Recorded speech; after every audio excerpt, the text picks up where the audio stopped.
حامدا ومصليا أما بعد أعوذ بالله من الشيطان الرجيم بسم الله الرحمن الرحيم إن الصلاة تنهى عن الفحشاء والمنكر صدر محترم حکم صاحبان مشفق و مربی اساتذہ اکرام معزز سامعین و سامعات، آج کی اس پرروان بزم میں آپ حضرات کے سامنے اسلام کی ایک عظیم رکن اور ایک فریضہ نماز کی اہمیت پر روشنی ڈالنا چاہتا ہوں۔ امید کے بغور قلب سماعت فرما کر اس پر عمل کرنے کی کوشش کریں گے انشاءاللہ۔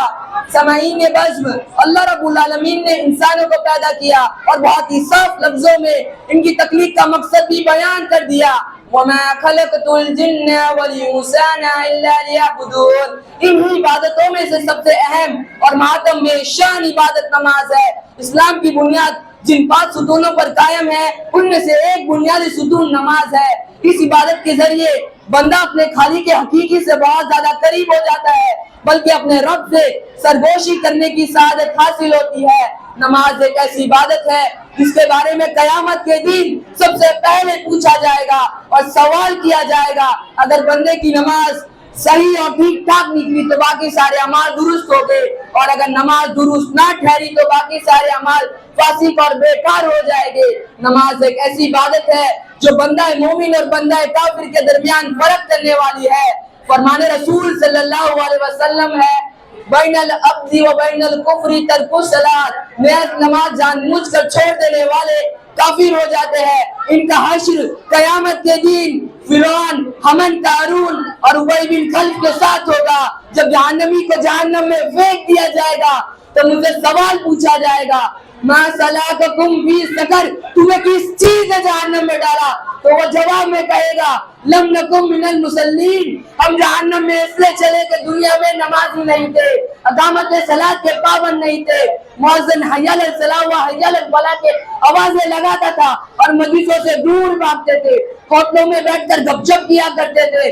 معزز سامعین و سامعات، آج مسجد میں اذان ہوتی ہے تو چند گنے چنے لوگ مسجد میں آ کر نماز پڑھ لیتے ہیں۔ مسجدیں لوگوں پر ماتم رہی ہے، مرثیہ پڑھ رہی ہے۔ سچ کہا ہے علامہ اقبال نے، مسجد مرثیہ خواہ ہے کہ نمازی نہ رہے، یعنی وہ صاحب اوصاف حجازی نہ رہے۔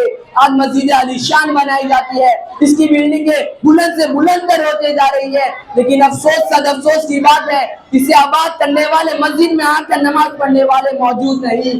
معزز سامعین و سامعات، نماز اس قدر اہمیت کے حامل ہے کہ میدان جنگ میں جنگ کی حالت میں بھی معاف نہیں۔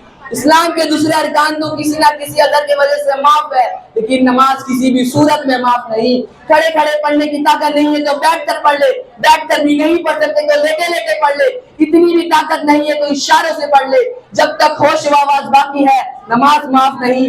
اس کے باوجود ہمیں نماز کی جماعت اور رکعت پر کوئی پاس والے ہاتھ نہیں، کبھی 2 وقت کی پڑھ لے، 3 وقت کی غائب اور کبھی پورے دن کی نماز ہضم کر جاتے ہیں۔ بعض تو ایسے ہیں جنہیں صرف جمعہ ہی مسجد کا دیدار ہوتا ہے، اور کچھ تو ایسے بھی بد نصیب نسلی مسلمان موجود ہیں جنہیں توفیق ہوتی ہے تو عید کی نماز میں بھی تقوی سے حاضری دیتے تاکہ مسلمانوں کی فہرست میں نام باقی رہ جائے۔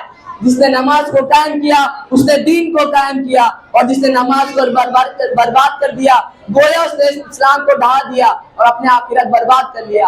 آخر میں اللہ تعالیٰ سے دعا ہے کہ ہمیں پکا سچا اور خالص نمازی بنائے۔ آمین۔